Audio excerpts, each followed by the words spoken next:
मूर्ख गधा। किसी जंगल में एक शेर रहता था। एक सियार उसका सेवक था।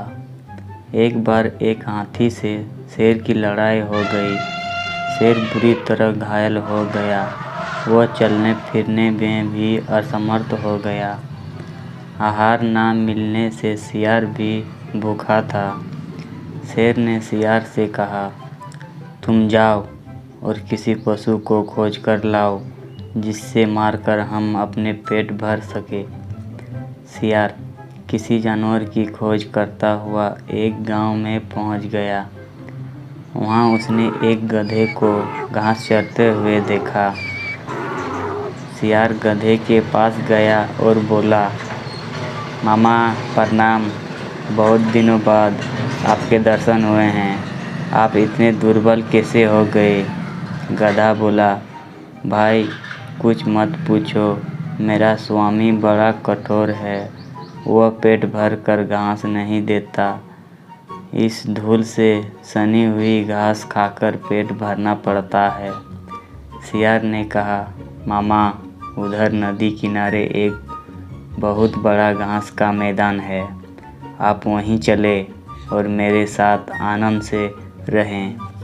गधे ने कहा, भाई मैं तो गांव का गधा हूँ, वहाँ जंगली जानवरों के साथ मैं कैसे रह सकूँगा?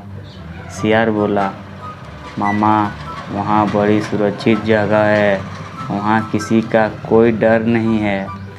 3 गधियाँ भी वहीं रहती है। वे भी एक धोबी के अत्याचारों से तंग होकर भाग आई है। उनका कोई पति भी नहीं है। आप उनके योग्य हो, चाहो तो उन तीनों के पति भी बन सकते हो। चलो तो सही। सियार की बात सुनकर गधा लालच में आ गया। गधे को लेकर धूर्त सियार वहां पहुंचा जहां शेर छिपा हुआ बैठा था। शेर ने पंजे से गधे पर प्रहार किया, लेकिन गधे को चोट नहीं लगी और वह डर कर भाग खड़ा हुआ।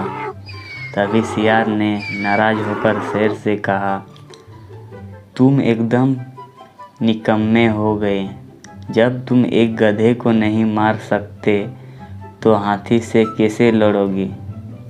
शेर चपता हुआ बोला, मैं उस समय तैयार नहीं था, इसलिए चूक हो गई।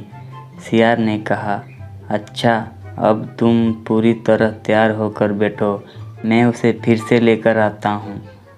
वो फिर गधे के पास पहुँचा।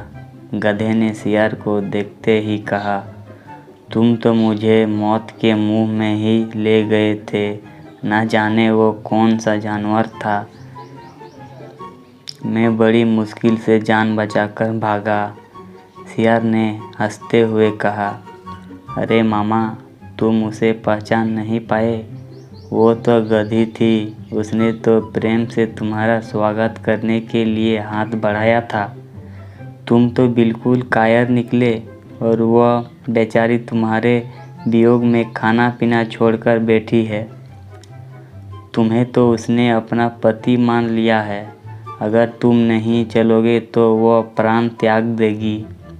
गधा एक बार फिर सियार की बातों में आ गया और उसके साथ चल पड़ा। इस बार शेर नहीं चुका। उसने गधे को एक ही झपटे में मार दिया।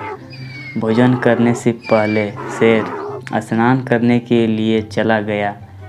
इस बीच सियार ने उस गधे का दिल और दिमाग खा लिया। शेर स्नान करके लौटा तो नाराज होकर बोला, ओ सियार के बच्चे, तूने मेरे भोजन को झूठा क्यों किया? तूने इसके हृदय और सर क्यों खा लिए? धूर्त सियार गिड़गिड़ाता हुआ बोला, महाराज मैंने तो कुछ भी नहीं खाया है। इस गधे का दिल और दिमाग था ही नहीं। यदि इसके होते तो यह दोबारा मेरे साथ कैसे आ सकता था? शेर को सियार की बात पर विश्वास आ गया। वह शांत होकर भोजन करने में जुट गया। सबक, जो दिल और दिमाग से काम नहीं लेते हैं वो हमेशा किसी का शिकार हो जाते हैं, चाहे वो जानवर हो या फिर इंसान।